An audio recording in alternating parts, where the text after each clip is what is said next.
Regulatory functions is the next one. See, we have done promotion function.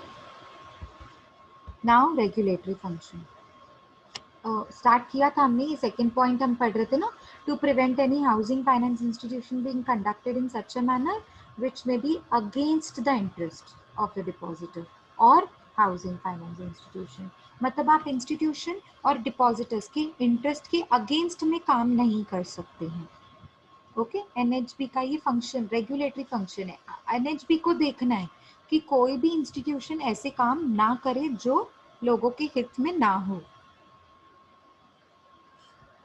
For this purpose, NHB has been given powers to determine the policy. इस reason की वजह से NHB को powers दिए हैं so that वो रोक सके किसी भी इंस्टीट्यूशन को गलत काम करने से. ओके, इसीलिए उसको पॉलिसीज ऐसे बनानी है so that everybody should be safe. The interest of depositors should be maintained. To give directions to the housing finance institutions and their auditors. Housing finance का रेगुलेटरी फंक्शन ये भी है कि आप हाउसिंग फाइनेंस कौन सा, नेशनल हाउसिंग बैंक, मैं उसकी बात करी. एनएचबी का रेगुलेटरी फंक्शन ये भी है कि आप डायरेक्शंस दें किसको, सारे इंस्टीट्यूशंस को, सारे ऑडिटर्स को कि काम कैसे करना चाहिए. ओके, ये थे हमारे रेगुलेटरी फंक्शन. अब नेक्स्ट हमारा लास्ट है फिनेंसिंग फंक्शंस. फिनेंसिंग फंक्शंस में क्या है, टू प्रोवाइड फिनेंशियल असिस्टेंस. अब नाम से ही समझ में आ रहा है, financing functions means financial help करना. किनको, जितनी भी मेरी हाउसिंग फाइनेंस इंस्टीट्यूशंस हैं. देखो, to provide financial institute assistance to various banks and housing finance institutions. Second में क्या लिखा हुआ है, अगर आपको एक्सटेंड करना है, refinance to different primary lenders in respect of eligible housing loans extended by them to individual beneficiaries, for project loan extended by them to various implementing agencies, or acting as a special purpose vehicle for securitization the housing loans with receivables. इन तीनों के लिए भी आपको extending finance extend करती है. कौन, NHB. कौन से पर्पस के लिए लोन्स एक्सटेंड करती है, अगर आपको किसी इंडिविजुअल को लोन एक्सटेंड करना तो भी आपको एनएचबी लोन देगी. अगर आपको किसी एजेंसी को लोन देना है, प्रोजेक्ट लोन जिसको बोलते हैं ना, जैसे आपने कॉम्प्लेक्स बनाना है, पूरा बड़ा कॉम्प्लेक्स बन रहा है, तो इसको बोलते हैं प्रोजेक्ट लोन. इसको हाउस लोन नहीं बोलते हैं, क्योंकि एक घर नहीं बना रहे हो, पूरा प्रोजेक्ट बना रहे हो, मतलब पूरा कॉम्प्लेक्स बना रहे हो. तो जो कॉम्प्लेक्स के जो मेंबर्स होते हैं सारे, जो वो बना रहे होते हैं, वो जो कॉर्पोरेट मेंबर्स होते हैं, वो लोन अप्लाई करते हैं, उससे ये सेकंड क्राइटेरिया में डाला गया है. For project loan extended by them to various implementing agencies. ये तो एजेंसी लोन लेती है, group of people will take a loan, so agency के नाम पे ये लोन लिया जाता है. और थर्ड, जब आप अपने घरों को सिक्योरिटाइजेशन प्रोसेस में डालते हो, मतलब आपको मैंने सिखाया है सिक्योरिटाइजेशन प्रोसेस क्या होता है. जब हम ये रिसीवेबल्स होते हैं, जो हाउसिंग लोन होते हैं, उस अगर आपने कुछ गिरवी रखा हुआ है उसके अगेंस्ट में, तो वो जो गिरवी रखा हुआ जो होता है, हम स्पेशल पर्पस व्हीकल को दे देते हैं, वो सिक्योरिटीज में कन्वर्ट कर देते हैं उससे, और फिर इन्वेस्टर्स उस सिक्योरिटी को खरीद कर इन्वेस्ट करते हैं. ठीक है, तो ये हाउसिंग लोन रिसीवेबल में भी सिक्योरिटाइजेशन प्रोसेस होता है. तो अगर सिक्योरिटाइजेशन प्रोसेस अगर इसमें भी है, तो NHB will decide how much finance is to be needed, how much finance is required for them to enter into the deal of securitization. ठीक है. Now, the last, what to say, last our topic related to this housing finance is types of housing finance. Now, there are 10 types of housing finance. See, first, 10 types हैं. आप सिर्फ एक बार नाम देख लीजिए, housing purchase loans, home purchase loan, home construction loan, देखो नाम से ही पता चल जाता है. Home extension loan, home conversion loans, next land purchase loans, stamp duty loans, bridge loan, balance transfer loans, refinance loans, loans to NRIs. है ना। देखो नाम से बहुत सारा तो कुछ नाम से ही क्लियर हो गया। अब एक एक को थोड़ा हम डिटेल में देखते हैं। Types of housing finance. So first is home purchase loan. Very simple, it is for purchasing, it is for the purpose of purchasing. Home purchase loans are the basic home loans that you can opt for purchasing new home. Any type of new home that you want to purchase. And if you don't have that much amount, suppose you are short of 2, 3, 4, 5 lakhs rupees. So you can opt for a home loan. That is a very simple and casual loan that you can opt for. Very simple and very easy loan to buy a new home. Okay, so that this type of home loan is offered by all kinds of banks and HFCs. HFCs means housing finance corporations. Okay आपको हर तरीके की bank, हर तरीके का housing finance corporation आपको ये home loan देता है। Housing finance corporation में बहुत सारी बैंक्स आती हैं, जैसे DFHI है ना। DFHI कितनी बड़ी बैंक है, आपको पता ही है, ठीक है। तो वो भी एक हाउसिंग फाइनेंस कॉर्पोरेशन है। कॉर्पोरेशन के अंडर में बहुत सारे हाउसिंग फाइनेंस इंस्टीट्यूशंस होते हैं, ठीक है। नेक्स्ट, हाउ जैसे बैंक्स के अंडर में बहुत सारी बैंक्स होती है ना, bank of Baroda, union bank वगैरह वगैरह, वैसे हाउसिंग फाइनेंस कॉर्पोरेशन के अंडर में बहुत सारे हाउसिंग फाइनेंस देने वाले बैंक्स होते हैं।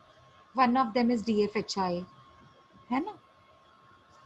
हाउसिंग कंस्ट्रक्शन लोन्स, अब नाम से ही पता लग रहा है ये कौन से पर्पस के लिए, उनका स्पेसिफिक पर्पस क्या है, construction of the new home. अगर आपको कंस्ट्रक्शन करनी है, formality for availing this loan has a little different from normal housing. इसकी फॉर्मेलिटीज, इसका जो फॉर्मेलिटी है ना, डॉक्यूमेंट, ये सब थोड़े अलग होते हैं नॉर्मल हाउसिंग लोन से। The plot on which construction is being erected is purchased within period of 1 year. The cost of the plot is then also included as the component for the valuation of total cost of the property. Very simple. सबसे पहले तो आपको क्या करना है, loan खरीदने के 1 साल के अंदर आपको वो प्लॉट खरीद लेना है जहां पर आपने कंस्ट्रक्शन करवानी है। और जो प्लॉट आपने खरीदा उसका जो कॉस्ट था ना, जितने में खरीदा, उसको भी आप इसी कंपोनेंट में इंक्लूड कर देंगे। कौन सा कंपोनेंट, लोन का कंपोनेंट, होम कंस्ट्रक्शन लोन, इस कंपोनेंट में इंक्लूड कर देंगे, so that you get the total cost of the property, so that the valuation comes properly, ठीक है, is calculated properly, ठीक है। होम एक्सटेंशन लोन्स, अब नाम से ही समझ में आ रहा है, होम एक्सटेंशन लोन का मतलब क्या होता है, आपको घर अगर एक्सटेंड करना है, एक्सटेंशन मतलब जैसे मैंने पहले एग्जांपल दिया, आपको नीचे घर बना हुआ है, ऊपर भी बनाना है, डुप्लेक्स जिसको बोलते हैं, या फिर 2 BHK है, 2 BHK है, 3 BHK से कन्वर्ट करना है। So home extension loans is offered for meeting the operating cost of alteration, change करना है घर को टू एन एग्जिस्टिंग बिल्डिंग। मतलब आपके पास जो जो घर है उसमें से आपको कुछ तो चेंजेस लानी है, इंक्रीज करना है घर को, ऑल्टर करना है, चेंजेस लानी है, एक्स्ट्रा रूम बनाना है, एक्स्ट्रा फ्लोर बनाना है। एक्सटेंशन हियर मींस, हाँ, extension here means addition, addition of an extra room, extra floor, ठीक है। सो एक्सेट्रा, यहाँ पे भी वो एग्जाम्पल लिखा हुआ है जो मैंने आपको दिया, एक्स्ट्रा रूम लिखा हुआ है, हम फ्लोर की बात कर रहे थे, ठीक है। Next, home conversion loan. अब ये थोड़ा ध्यान देना, ये आपको मतलब पहले हमने नहीं सुना है। Home conversion loans are offered to those who want finance for purchase of another loan, who want finance, who want loan, finance मतलब loan, who want loan for purchase of another home। अब मुझे नया दूसरा घर खरीदने के लिए भी लोन चाहिए। by converting, ध्यान से सुनो, by converting the already existing home on which loan is already sanctioned। अब जो मैंने घर खरीदा था ना, वो एरिया ना, उस वहां पर अर्थक्वेक आने वाला है या आ गया, आधा घर टूट गया, उस पे मैंने लोन लिया था। समझो, एग्जाम्पल दे रही हूँ मैं, प्योरली एन एग्जाम्पल। तो मैंने जो घर आधा टूट गया, अभी खराब हो गया, डैमेज हो गया, उसके लिए मैंने ऑलरेडी लोन लिया था, ऑलरेडी उसी लोन, वही उसी घर का जो लोन है ना, अभी मुझे वो कन्वर्ट करना है दूसरे घर के लिए, जो मैं दूसरी जगह पे, दूसरी एरिया में, दूसरे लोकेलिटी में, दूसरे सिटी में, दूसरे स्टेट में घर खरीद रही हूँ। तो मुझे वो जो पहले घर का लोन था ना, वो कैंसिल करवा के अब मुझे कन्वर्ट करना है उसको दूसरे घर के लोन के लिए। क्या आपको एग्जाम्पल से समझ में आया इसका मतलब? Give me your Yes, answers. ma'am. Okay Yes, ma'am. Okay.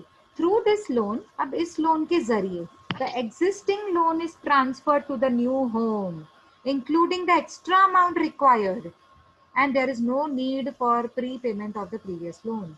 मतलब जो आपका सिस्टम चल रहा है ना वैसे ही चलेगा, प्री पेमेंट की जरूरत नहीं है। जैसे आप प्रीवियस लोन की पेमेंट करते आते ना वैसे ही करिए, लेकिन अगर नए घर के लोन के लिए अगर आपको एक्स्ट्रा अमाउंट भरना पड़ा तो भरना पड़ेगा, इंक्लूडिंग एक्स्ट्रा अमाउंट अगर लगा तो, रिक्वायर्ड, एक्स्ट्रा अमाउंट रिक्वायर्ड मतलब अगर लगा तो। नहीं तो जो पहले वाले घर के लिए लोन लिया था, अगर वही लोन आपने न्यू घर के लिए कन्वर्ट करवाया, उतने में हो जाता है तो ठीक है, वो बैंक ऑफिशियल्स आपको बताते हैं कि उतने में होगा कि नहीं होगा। ठीक है। Next, land purchase loan. अब ये तो बहुत सिंपल है, जहां घर बनाना है, जहां घर को कंस्ट्रक्ट करना है, उसके लिए क्या खरीदना पड़ेगा? लोन। सॉरी, उसके लिए क्या खरीदना पड़ेगा? लैंड। लैंड। हाँ, तो लैंड खरीदने के लिए आपने लोन लिया, क्यों? क्योंकि आपको दो चीजें करनी है, एक तो घर बनाना है और तो कंस्ट्रक्शन, एक तो घर खरीदना है और एक तो कंस्ट्रक्शन करनी है। अच्छा, घर खरीदने के लिए भी कर सकते हैं और इन्वेस्टमेंट पर्पस के लिए भी कर सकते हैं। मतलब आप घर खरीद रहे हैं अपने रहने के लिए नहीं, इन्वेस्टमेंट पर्पस, बेचने के लिए या रेंट पे रखने के लिए, तो ये तो इन्वेस्टमेंट पर्पस हो गया। तो आपको दोनों के लिए लैंड का लोन मिलेगा, लैंड परचेज लोन का लोन मिलेगा। लैंड परचेज लोन मतलब land purchase loans can be availed for purchasing land for both home construction, अगर आपको घर बनाना है, as well as investment purpose, अगर आपको घर बेचना है तो भी, घर बनाकर बेचना है। Next we have stamp duty loan. Stamp duty, अब आपको पता होना चाहिए, घर की जब हम घर खरीदने जाते हैं ना स्टैम्प ड्यूटी लगती है। अब स्टैम्प ड्यूटी वो 1-2 रुपया नहीं होती है स्टैम्प ड्यूटी 20, लैक्स में होती है। एग्जैक्टली 20-30 रुपए नहीं होती, 20-30 लाख होती है। 20-30 लैक्स, 50 लैक्स तक स्टैम्प ड्यूटी होती है, 80 लैक्स तक होती है। इतनी बड़ी बड़ी स्टैम्प ड्यूटीज होती है। जितने बड़े घर, जितने महंगे घर, जितना रेनोवेटेड घर, जितना वेल फर्निश्ड घर खरीदेंगे उतनी स्टैम्प ड्यूटी भी ज्यादा होती है। तो स्टैम्प ड्यूटी का भी एक अलग से लोन मिलता है, आपको पता है, क्योंकि अमाउंट बहुत ह्यूज होता है ना। तो स्टैम्प ड्यूटी का भी एक अलग से लोन आपको सैंक्शन होता है, लेकिन शर्त ये कि वो प्रॉपर्टी के लिए होना चाहिए, घर के लिए। Stamp duty in the transaction of the property. ठीक है। Next, bridge loans. अभी अभी मैंने बताया ब्रिज लोन्स क्या होते हैं। Are offered for selling the existing home. अब आपके पास पहले जो घर है ना, पहला घर, अभी समझो जिस घर में आप रह रहे हो उस घर को आपको बेचना है एंड दूसरा घर खरीदना है। अब देखो मेरी बात सुनो, ध्यान से सुनो, जब तक घर बिकेगा नहीं तब तक पैसे आएंगे नहीं, जब तक पैसे नहीं आ रहे तब तक मैं नया घर नहीं खरीद सकती, जब तक मैं नया घर खरीद नहीं सकती तब तक मैं शिफ्ट नहीं हो सकती। पर मुझे शिफ्ट तो अभी 1 महीने में ही होना है, दूसरे स्टेट में, दूसरे सिटी में, जॉब वहां पे लग चुकी है। अब घर तो मैंने वहां खरीदना ही है, कुछ भी हो जाए, रेंट वाली घर पे नहीं रह सकती मैं, हमेशा के लिए शिफ्ट हो रही हूँ। तो मुझे ये घर बेचना है, जब तक बिकेगा नहीं तब तक पैसे आएंगे नहीं, पैसे आएंगे नहीं तब तक मैं दूसरी सिटी में घर कैसे लूं जहाँ पे मुझे जॉब मिल गई है, पूरी फैमिली शिफ्ट हो रही है वहां, तो अब मैं घर खरीदूं कैसे? इसीलिए इसे कहते हैं ब्रिज लोन। मतलब बैंक आपको थोड़े टाइम के लिए फाइनेंस देती है, अंटिल, अंटिल कब तक देती है ये finance? Until a buyer is found for the old home, जब तक पुराने घर को खरीदने वाला कोई बंदा नहीं मिल जाता। आई होप आपको समझ आ रहा है मैं क्या बोल रही हूँ। मैंने रीड नहीं किया, मैंने अभी तक यस मैम। देखो, bridge loans are offered for selling the existing home and purchase for the another. The bridge loan, अभी यहाँ से समझ में आएगा। The bridge loan assists मतलब हेल्प करता है in the finance of a new home, आपको लोन देता है न्यू होम के लिए। Until कब तक देता ये लोन, कब तक चलेगा? Until a buyer is found for old home, जब तक आपको पुराने घर के लिए बायर नहीं मिल जाता। जैसे ही बायर मिल जाएगा आपको कैश मिल जाएगी, कैश मिल जाएगी वो लोन आप चुका दोगे जो बैंक से लिया था। Next, balance transfer funds. मैं ना चैट बॉक्स देख रही हूँ, तुम लोग को समझ आ रहा है इसीलिए मैं आगे बढ़ रही हूँ। ठीक है, नहीं प्लीज अगर नहीं समझे तो आप बताइए। क्लियर है Yes, सबको यहाँ ma'am. तक? ओके हाँ ma'am. Okay, anyways this is last slide, so 3 points are pending and then we will be done. Balance transfer loans, अब ये क्या होता है, ध्यान से देखो, नाम से ही समझ, एक्चुअली तो नाम से ही क्लियर हो रहा है। Balance transfer of the loans is the transfer of balance of existing home loan. अब आपने जो होम लोन लिया था ना, उसका जो बैलेंस बचा हुआ था, मतलब प्रिंसिपल पेमेंट जो बैलेंस बचा हुआ था ना, at higher rate of interest at to either the same company और द अनदर कंपनी, मतलब वो बैलेंस क्लियर करने में हेल्प करते हैं। यानी कि आपको एक लोन लेकर दिया सो दैट आप जो पुराना एग्जिस्टिंग लोन था ना उसके रीपेमेंट कर सको। उसका जो इंटरेस्ट था ना वो बहुत हाई था, और अब जो आपको लोन मिलेगा ना उसका रेट ऑफ इंटरेस्ट बहुत कम होगा। क्लियर हुआ आपको? आप ना जो पहले आपने लोन लिया था उसका रेट ऑफ इंटरेस्ट बहुत हाई था, हाई रेट ऑफ इंटरेस्ट का जो लोन था ना उसको रीपेमेंट करने के लिए आपको एक नया लोन दिया जाता है, और उस लोन का रेट ऑफ इंटरेस्ट बहुत कम होता है, मिनिमम इंटरेस्ट रेट होता है बहुत कम, सो दैट आप जो अपना पुराना बैलेंस है ना वो क्लियर कर सकें। ठीक है, रीफाइनेंस लोन, अब रीफाइनेंस नाम से ही समझ में आ रहा है, फिर से री, ये ना स्वैप ऑप्शंस होते हैं, आपने डेरिवेटिव्स में पढ़ा होगा, स्वैप मतलब एक करेंसी के बजाय दूसरा करेंसी स्वैप, एक इंटरेस्ट Yes. रेट स्वैप भी होते हैं, मतलब आपने आपने इन्वेस्टमेंट करा यूरोस के इसमें और इंटरेस्ट अर्न करोगे आप, और मैंने इन्वेस्टमेंट करा यूएस डॉलर्स में, तो जो मैं इंटरेस्ट अर्न करूँगी, तो मार्केट रेट्स फ्लक्चुएट होते हैं और कभी कभी फिक्स्ड होते हैं, तो मुझे लग रहा है फिक्स्ड होंगे और आपको लग रहा है मार्केट रेट फ्लक्चुएट होंगे, तो मैंने खरीदा था लोन फिक्स्ड रेट के हिसाब से, आपने खरीदा था लोन फ्लक्चुएशन के हिसाब से। अब अगर फ्लक्चुएट नहीं हुए, फिक्स्ड हुआ, तो आपका प्रॉफिट हो ना, क्योंकि फ्लक्चुएट नहीं हुआ, आपने तो फ्लक्चुएट के हिसाब से करा था, फिक्स्ड है मतलब आपका प्रॉफिट। समझ आ रहा है? तो इस हिसाब से ना हम स्वैप कर लेंगे। मुझे लग रहा था फ्लक्चुएट होगा, पर फ्लक्चुएट खरीदा आपने था, और आपने सोचा था फिक्स्ड होगा, पर वो खरीदा मैंने था, तो अब हम दोनों स्वैप कर रहे हैं। क्या स्वैप कर रहे हैं? इंटरेस्ट रेट्स, कि मेरा जो इंटरेस्ट रेट है वो 9% है, फ्लक्चुएटिंग है, और जो आपका रेट ऑफ इंटरेस्ट है वो 12% है, फिक्स्ड है। समझ में आ रहा है? तो हम दोनों अपने इंटरेस्ट रेट को स्वैप कर लेंगे, ये आपने डेरिवेटिव्स में पढ़ा होगा, अभी मैंने शॉर्ट में बताया, नंदनी में आपको क्लियर बताया होगा पूरा।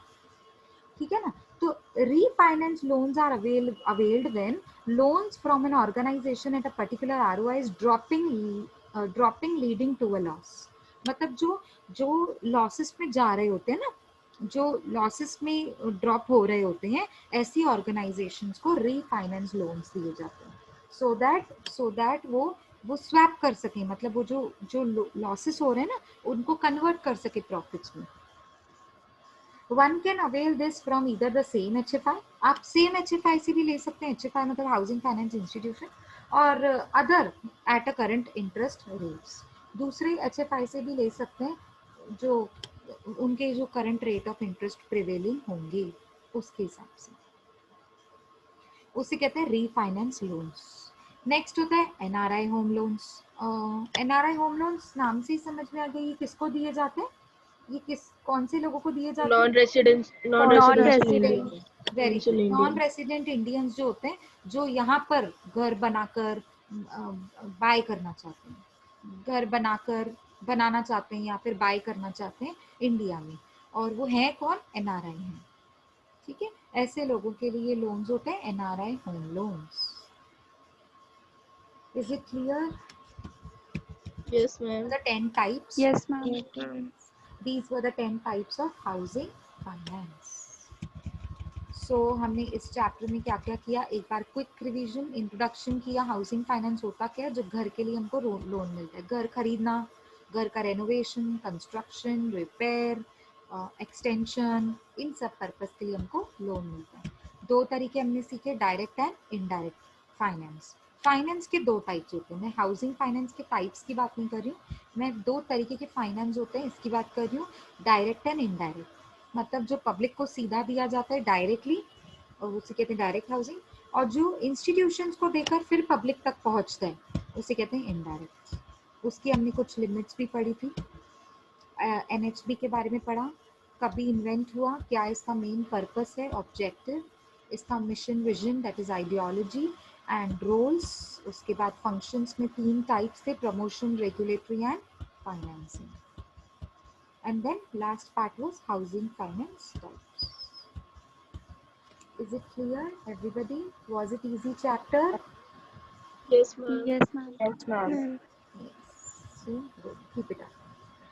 Anyways, you keep revising, that is most important part, that you have to do, guys. I am not going to do it.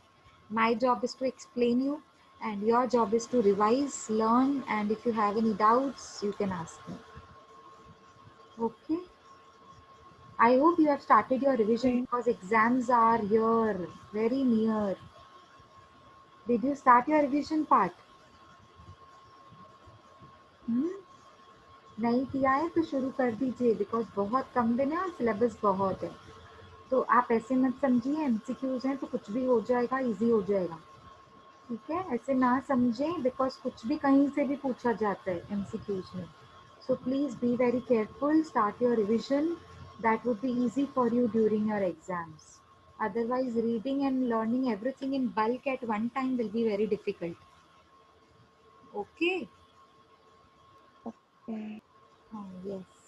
तो Yes, ma'am. ओके, तो अभी हमारा एफएसएम में एक ही चैप्टर रह गया, that is consumer finance, and on Monday we will complete our FSM syllabus also. FRA we are done, हाँ, financial reporting analysis we are done. Okay, shall we wind up today? Yes, ma'am. Yes, ma'am. Okay, Thank you, ma'am. thank you for adjusting. We did start today late, I know, and you guys adjusted. Thank you for that. Thank you, ma'am.